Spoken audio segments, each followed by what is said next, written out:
Guru Pendidikan Agama Islam dan Budi Pekerti di SMP Negeri 41 Atak Kerinci. Di sini saya akan mengajar dengan menggunakan metode pembelajaran PPACK, yang mana dengan memanfaatkan teknologi dalam pembelajaran. Terima kasih.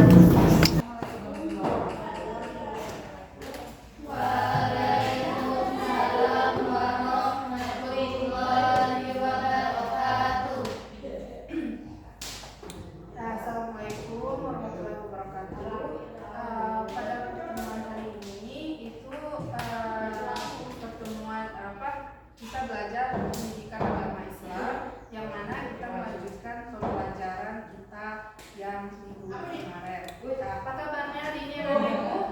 Baik. Alhamdulillah semuanya baik. Jadi sebelum kita mulai pembelajaran, Ibu absen dulu ya.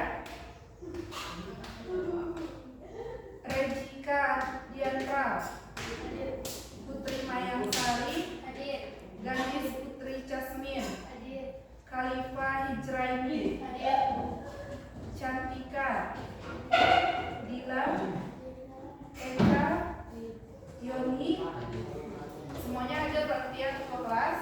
Nah, jadi hari ini kita masuk ke materi, yaitu masih tentang sholat dan zikir, tapi kita membahas tentang apa hikmah dari sholat dan zikir dan bagaimana caranya supaya kita bisa istiqomah menjalankan ibadah sholat dan zikir. Sebelum kita memulai pembelajaran, seperti biasa kita memulai dengan doa sebelum belajar. Dipimpin oleh berkelas. Marilah kita doa mulai.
Sebelumnya sudah Ibu jelaskan makna dari sholat dan zikir dalam kehidupan. Apa makna dari sholat, apa makna dari zikir, dan penerapannya dalam kehidupan sehari-hari. Nah, jadi untuk hari ini kita melanjutkan pembelajaran kita yang kemarin. Sebelum kita memulai pembelajaran, mari kita tepuk semangat dulu supaya lebih semangat lagi pembelajarannya. Nah, tepuk semangat. Semangat. Oh, yang laki-laki ini kurang semangat nih, yang laki-laki. Ulang. Yang laki-laki. Tepuk semangat. Semangat. Nah, ini untuk membangkitkan semangat kita untuk belajar. Nah, jadi hari ini kita membahas tentang bab ini menghadirkan sholat dan zikir dalam kehidupan. Nah, kemarin sudah dijelaskan tentang makna sholat dan juga zikir. Untuk hari ini kita membahas tentang apa hikmah kita melakukan sholat. Hikmah, bagaimana agar kita selalu istiqomah dalam melaksanakan sholat dan zikir, dan bagaimana sholat dapat menghindari kita dari perbuatan tercela.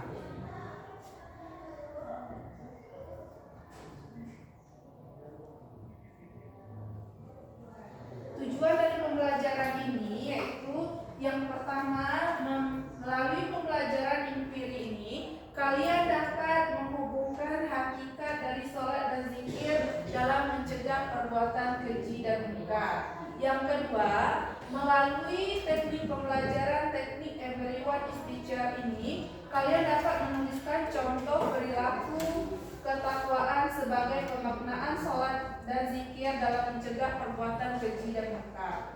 Dan yang ketiga, melalui pembelajaran berbasis produk, kalian dapat membuat quote tentang sholat dan zikir, mencegah perbuatan keji dan munkar dalam media sosial atau media lainnya.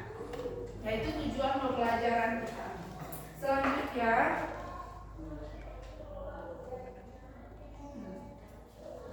terkadang kita kan mendengar ini sholat, tapi masih berbuat buruk.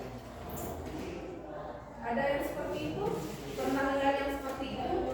Semoga ini tidak terjadi sama anak-anak ibu ya. Jadi melaksanakan sholat rajin, sholatnya rajin, tapi kok masih perbuatannya itu masih buruk. Rasulullah SAW bersabda, orang-orang yang mengerjakan sholat tetapi sholatnya tidak dapat mencegahnya dari perbuatan keji dan munkar, maka sholatnya tersebut tidak akan menambah sedikit pun kepadanya kecuali ia bertambah jauh dari Allah Subhanahu wa Ta'ala. Nah, hadis riwayat Ibnu Jarir dari Ismail bin Muslim bin Al-Hasan.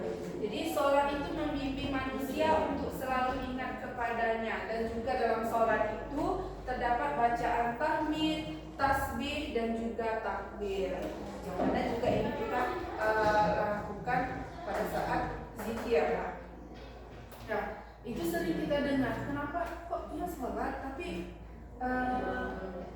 perbuatannya itu masih melakukan perbuatan tercela. Jadi merugilah orang-orang tersebut karena cuma sholat tapi perbuatan keji dan munkar, maka sholatnya tersebut tidak akan menambah sedikit pun nilai ibadahnya.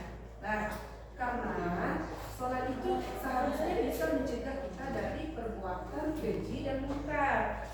Dan selanjutnya hikmah melaksanakan sholat dan zikir. Jadi apa hikmahnya? Kenapa Allah memerintahkan kita untuk melaksanakan sholat 5 waktu?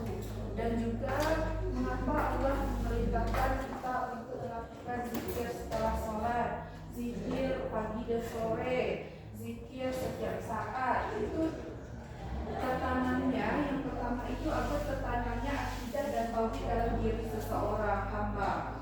Nah, selanjutnya hubungan antara manusia dengan Allah akan terjalin baik karena kita selalu mengingat Allah. Ketiga, akan memperoleh ketenangan dan kedamaian dari Allah. Nah, kita itu akan damai, akan tenang apabila kita selalu mengingat Allah Subhanahu wa Ta'ala. Selanjutnya, memperoleh ketenangan jiwa, melatih hidup disiplin dan taat. Nah, jadi sholat ini itu bisa melatih kita untuk berdisiplin dan juga taat. Salah satu contohnya itu disiplin waktu. Apabila kita melaksanakan sholat tepat waktu 5 waktu, itu bisa menerapkan hidup kita lebih disiplin dan menjaga waktu sholat, dalam melaksanakan sholat, mengingatkan waktu sholat, itu melatih hidup kita menjadi disiplin. Selanjutnya, membebaskan seseorang pada perbuatan tercela. Nah, itu tadi, itu hikmah kita selalu melaksanakan sholat, zikir, selalu mengingat Allah. Kita akan ingat bahwa perbuatan tercela ini perbuatan yang dilarang oleh agama, yang tidak dibolehkan oleh Allah Subhanahu wa Ta'ala. Karena kita selalu mengingat apabila kita ingin melakukan perbuatan tercela, oh iya, ini tidak boleh, ini dilarang oleh agama. Kan? Kita akan selalu mengingat, membebaskan seorang pada perbuatan tercela. Dan yang terakhir, menumbuhkan akhlak mulia. Apabila kita sering melakukan hal-hal yang baik, contohnya tadi sholat dan zikir, itu akan menumbuhkan secara tidak langsung, bisa menumbuhkan akhlak mulia pada diri seseorang. Nah, itu hikmah melaksanakan sholat dan zikir.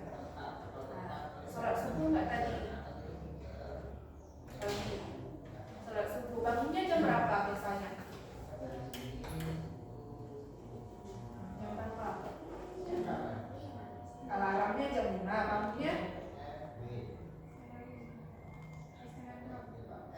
Biasanya kan alarmnya jam 5, bangunnya bisa jam 6, bisa jam setengah 7.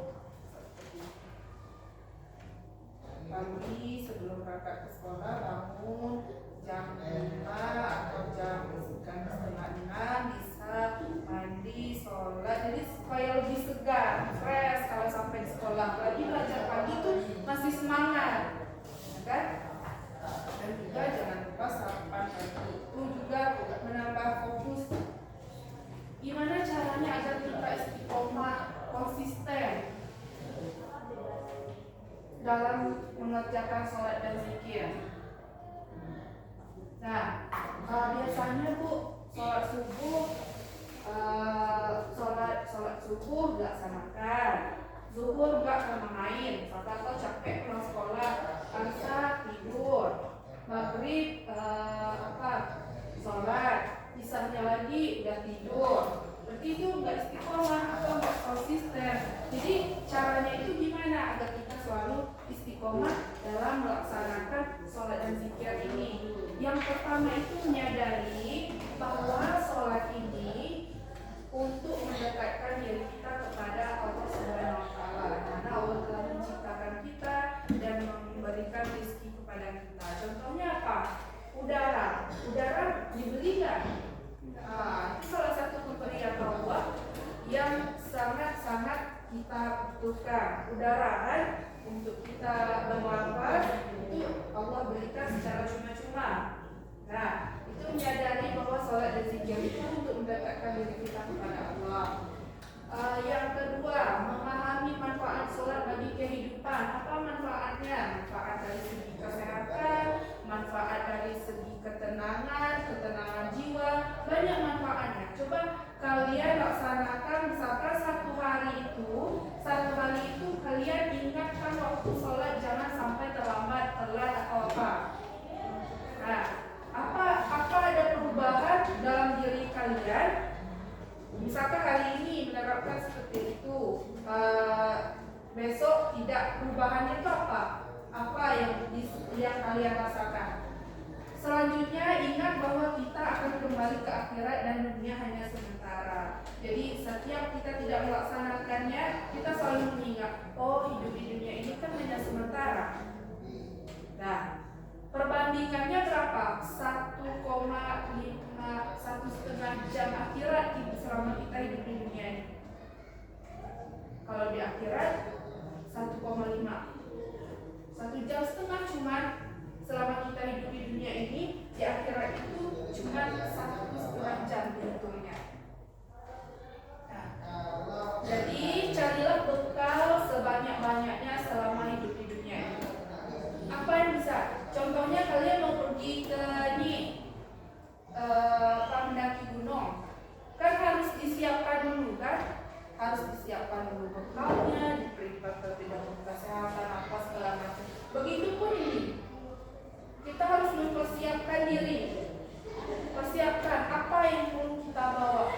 Kalau bisa dibawa semuanya yang memiliki nilai, misalnya ibadah kan, ibadah amal, ibadah untuk kita apa yang bisa dibawa semuanya. Jangan hanya kita membawa nanti yang banyak dosa, misalkan dosa ini ada 3 karung, amalnya cuma sekarung, apa? Ya kan, sedangkan di akhirat itu kan perjalanannya panjang. Nah, jangan menunda sholat dan malas berzikir. Biasanya itu sering sholat bergesa-gesa. Seperti udah sholat selesai, langsung berdiri, langsung main HP apa segala macam. Jadi sholat itu jangan menunda sholat dan malas berpikir. Dalam sholat itu kan ada yang namanya tumaninah. Tahu apa itu tumaninah? Berdiam. Maksudnya itu setiap gerakan itu jangan tergesa-gesa. Allahu Akbar, Allahu Akbar, bukan seperti itu, tapi setelah membaca contohnya tahiyat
masjid itu pasti sholatnya tepat waktu, ya kan? Sholatnya tepat waktu karena dia melaksanakan sholat berjamaah di dalam masjid. Biasanya orang yang sholat di masjid itu mesti tepat waktu. Selanjutnya berteman dengan orang yang rajin sholat. Nah, kalau kita berteman dengan pencuri, kita ikutan menjadi pencuri. Berteman, contohnya apa lagi? Kita berteman dengan orang yang suka main kesana kemari, pakai motor siang-siang kan, sore-sore sana, pasti kita ikutan. Nah, makanya carilah teman, bertemanlah dengan orang yang rajin sholat. Apabila kita tidak melaksanakan sholat, sedangkan teman kita, aku mau sholat dulu ya, kita berteman berdua, dia mau sholat nanti kita nggak pasti hati kita itu akan tertentu untuk melaksanakan sholat. Nah, selanjutnya banyak membaca buku keislaman, banyak mendengar ceramah-ceramah ustaz, membaca buku-buku tentang Islam yang bisa membangkitkan motivasi kita untuk melaksanakan sholat, untuk melaksanakan kebaikan, untuk melaksanakan zikir. Yang belum tahu bisa dihafal zikirnya, mungkin udah tahu semua zikir pagi sore, dah belum baca. Nah, itu cara agar istiqomah dalam sholat dan zikir. Nah, bisa kita terapkan dalam kehidupan kita sehari-hari. Betul nggak ini bisa membuat kita istiqomah? Atau ini hanya omongan-omongan doang? Bisa nggak? Nah, jadi itu materi kita hari ini. Yang pertama tadi tentang apa? Yang pertama tentang hikmah melaksanakan sholat dan zikir. Yang kedua cara agar istiqomah sholat dan zikir. Nah, jadi untuk dua materi kita hari ini itu ada yang mau ditanyakan? Ada yang mau ditanyakan nggak? Atau ada yang belum paham tentang sholat dan zikir? Ada yang mau ditanyakan?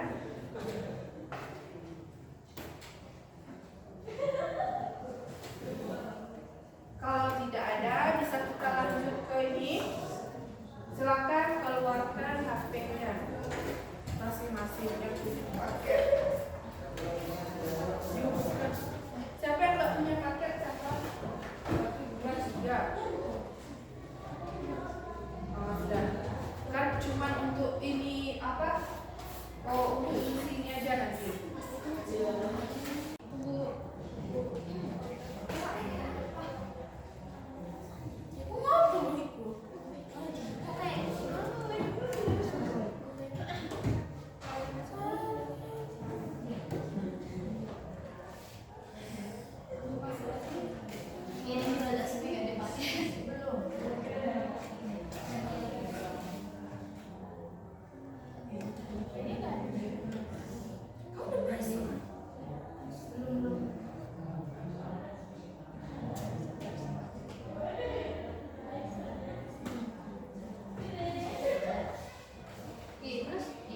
Bisa ini nggak?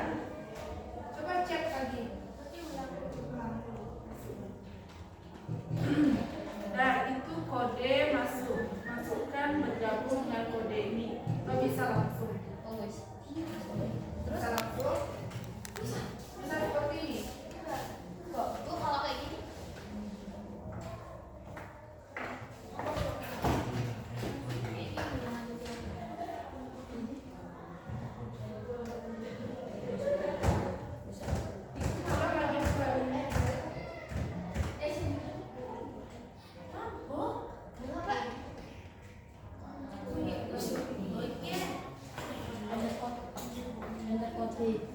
Terus masukkan itu. Itu belum bisa cari waktu itu. Cari waktu mana itu? Oh. Sabar dong, Bel. Kanan atas. Cari waktu dulu. Masuk. Bisa langsung Masih ada waktu. tunggu dulu. Link buka link yang baru Pak. Nggak bisa. Waktu mana yang ada? Terus ini betul. Ayo waktu. Oh, ada.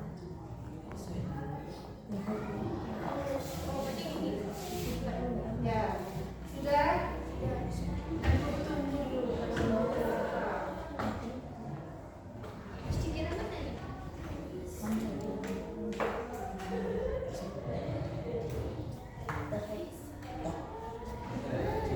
Bisa langsung? Bisa. Belum ada nih masih belum. Satu Sama peserta. Baru satu peserta yang masuk. Yang lain Ada di sini kok ini menunggu guru. ya. Kok ini ada di sini? Kembalikan ulang buka yang link yang kedua Ibu kirim. Masuk dah. Nah, Bu. link kedua Ibu kirim bisa. Ya. Ya mulai kan? Tadi Iya, kan? Iya. Yang mulai. Yang ini yang hasil ini bisa apa? Pakai namanya? Bisa. Ini loh, apa password? Oh, itu berarti belum di ini, belum dibuat lagi. Enak ini. Nah, ini ya. Ayo, ini kok sana cepat ini orang ini mana? Dia orang cuma soal. Tunggu dulu. Kalau udah kayak gini nanti Jangan kayak gitu, Pak. Berapa peserta? 5 peserta sudah dapat 5. Berarti masih berapa? 4 peserta lagi yang belum. Yang belum siapa yang belum? Iya. Sudah bisa? Ya.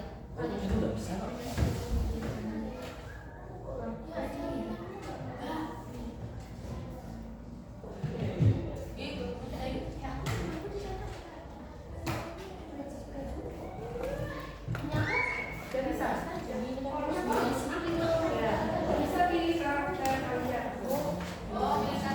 Bisa. Lima peserta yang belum. Siapa yang belum berarti? 1, 2. Ya belum. Mulai.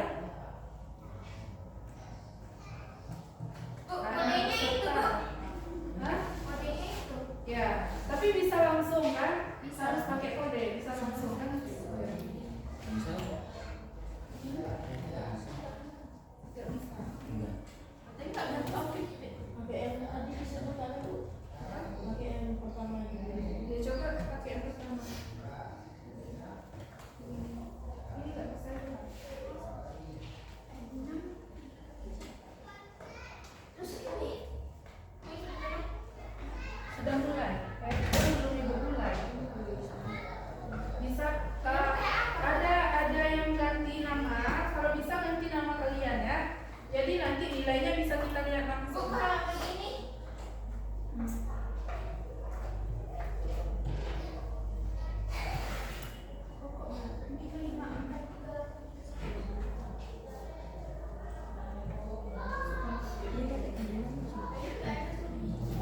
Ya itu kan bisa langsung.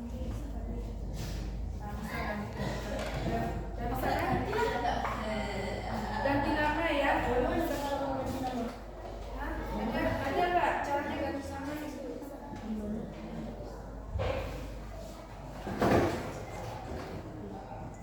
Lima empat tiga delapan tiga satu bisa. Jadi kalau saya sih. Hah? Baru berapa, Boy? Apa?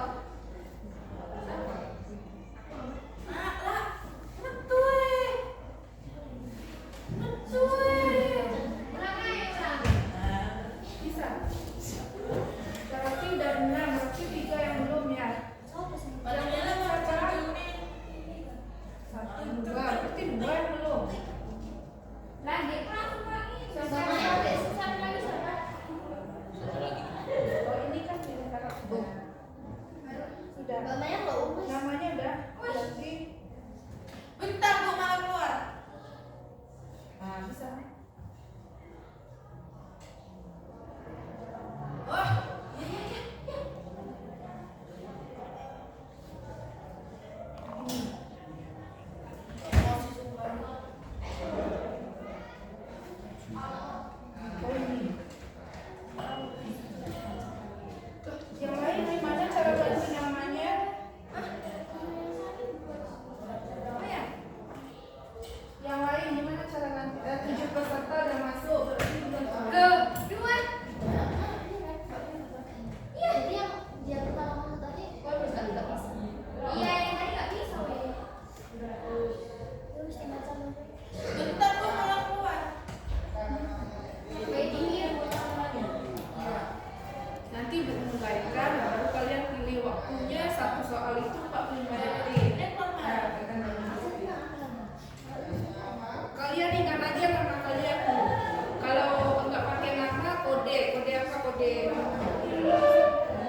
11-nya ada? Nggak ada.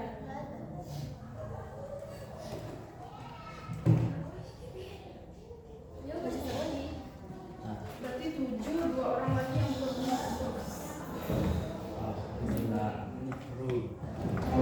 Bisa kan? Oh tapi belum masuk. Oh, kayak tadi lagi. Ya nanti dimulai mungkin bisa. Oh, mulai dari awal. Ayo. Resika 5438831 Kalifa Putri Mayangsari Grandis Cantika Putri Mayangsari. Mayangsari Iya tadi Oh, berarti masih berapa orang lagi yang belum nih? 3. Udah kalau Cina kawain gak enak kok. Aku wis mau. Gak enak kok. Ayo keluar. Wis. Enggak eneng. Cina mulu gak enak kok ini kan. Masukkan kodenya. Apa itu?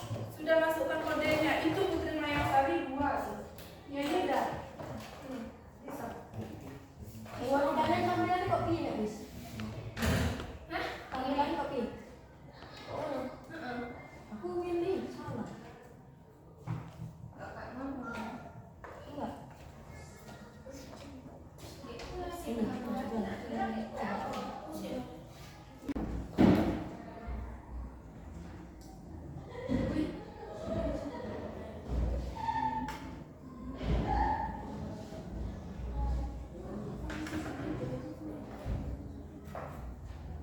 Jika masih di peringkat pertama, yo siapa yang menyusul lagi?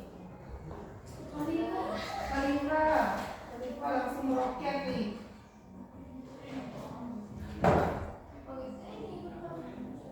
Siapa lagi?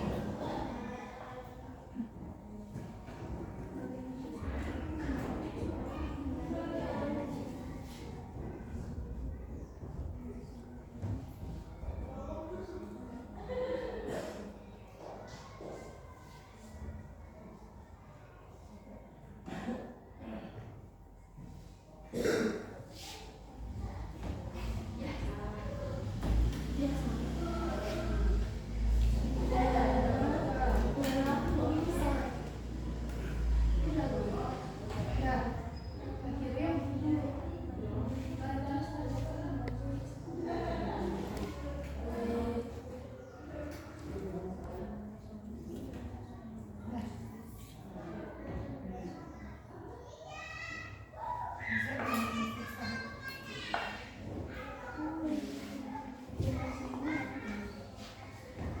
yang hijau tuh berpindah ayo siapa lagi yang akan menduduki peringkat kedua? Kedua 9. lumayan kita sama. Ya.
semua.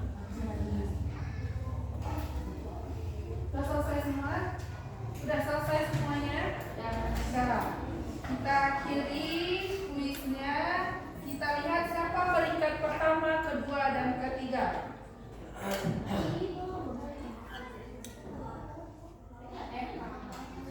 Nah, nampak kan?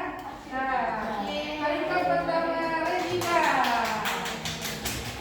Yang kedua Khalifa, dan yang ketiga Eka.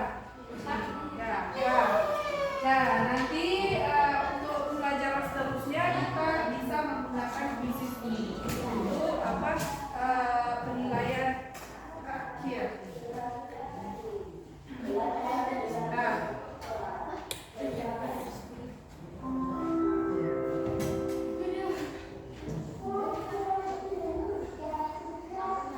jadi itulah pembelajaran kita hari ini, yaitu menggunakan teknologi. Nah, metode pembelajaran dengan menggunakan teknologi. Pembelajaran hari ini yaitu tentang apa tadi? Sholat, hikmah sholat, dan zikir dalam kehidupan. Nah, sampai di sini ada yang mau ditanyakan? Gak ada yang mau ditanyakan?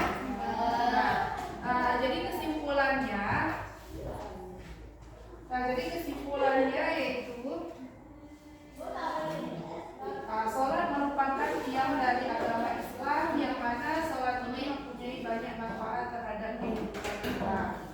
Zikir